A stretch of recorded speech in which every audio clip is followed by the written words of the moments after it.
Good to see you. Thanks for coming in. What was your reaction when you heard you were on this list of sanctioned people? Well, it's always a bit surprising when something like that happened because in the years leading up to the 2022 invasion of Ukraine, I was a regular visit to Russia. I still keep in close touch with many Russian academics and experts for my consultancy work and for my books and media publications.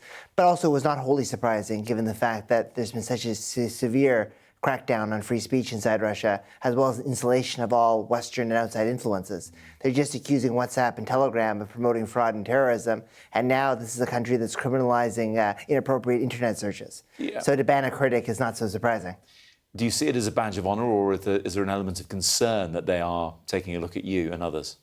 Well, I mean, to some extent it is a badge of honor because it does indicate that I have been explicitly critical of the Russian invasion of Ukraine, its impact on civilians, its faraway impacts, including on food insecurity in the global south, which is very ironic that they were now accusing me of promoting Western neocolonialism in that non-Western world, and also for international security.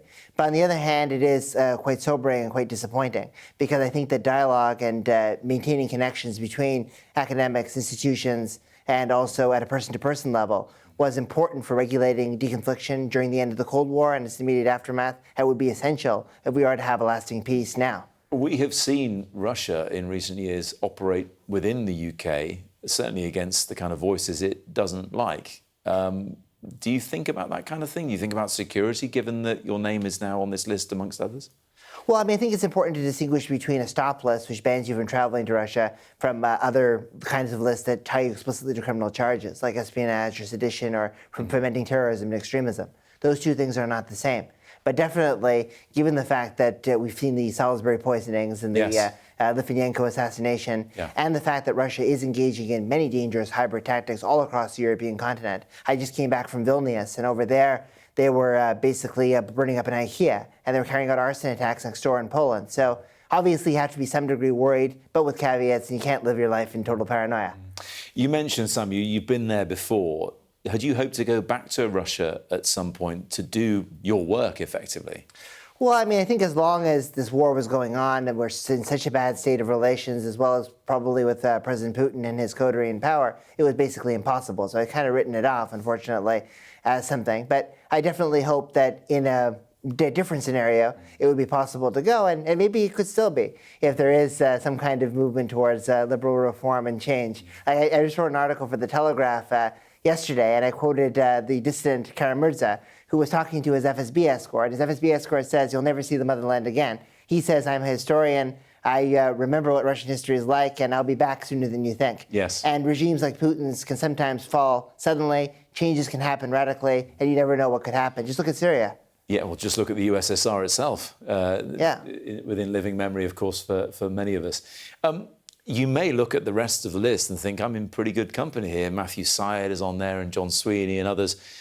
Did you look at the other people that they have sanctioned? Have you spoken to any of them about it?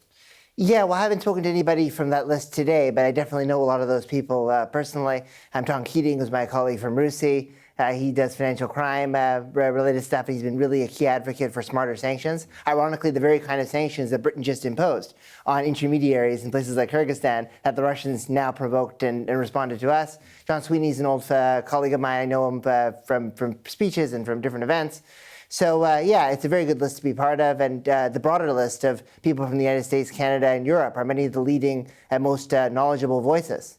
And just to finish off, are there any formalities about being alerted that you're on this list, or do you just find out because the Russians put it out and that was all there was to it? Has the Home Office been in touch? Have the security services spoken to you about this?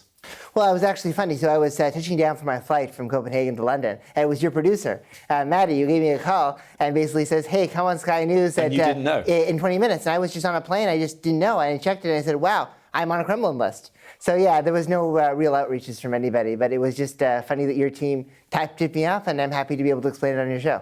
We are glad to be of service. Perhaps not the service you're expecting, but glad nonetheless. Yeah. Samuel, thank you very much indeed for coming to talk to us. Thank you very much. Yeah, great to be here.